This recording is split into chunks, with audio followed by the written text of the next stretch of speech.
So ప్రజలు అన్ని విషయాలు గమనిస్తున్నారు.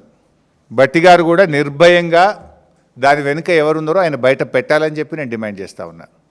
భట్టి గారు ఇలా ఇంకొక విషయం కూడా మనకు చాలా ఆశ్చర్యకరంగా ఈ రాష్ట్రంలో మనం చూస్తున్నాం ఏంటంటే, ఒకరేమో వైఎస్ రాజశేఖర రెడ్డి గారికి నేను వీర విధేయుణ్ణి అంటున్నారు, ఇంకొకరేమో చంద్రబాబు నాయుడు గారికి నేను పరమ భక్తుణ్ణి అని చెప్పుకుంటున్నారు. ఒక ఆయన సీఎం, ఇంకొక ఆయన డిప్యూటీ సీఎం. ఆ ఇద్దరూ ఈ తెలంగాణ రాష్ట్ర ఏర్పాటుకు వ్యతిరేకంగా ఉన్న వాళ్ళే కదా.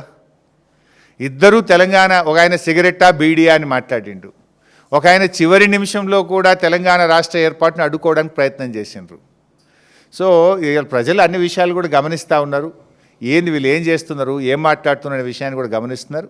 భట్టి గారు కూడా ఆయన ఈ మొత్తం వ్యవహారం వెనుక ఎవరున్నారు ఏంటి అన్ని విషయాలు బయట పెడతా ఉన్నారు. నిర్భయంగా ఆయన బయట పెట్టాలని చెప్పి కూడా మేము కోరుతా ఉన్నాం. బయట పెట్టకపోతే మళ్ళీ మీ మధ్య వాటాల మధ్య సయోధ్య కుదిరిందని ప్రజలు భావించే అవకాశం ఉంటుంది.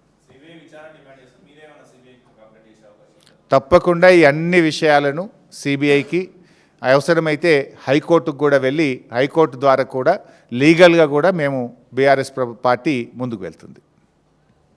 Thank you.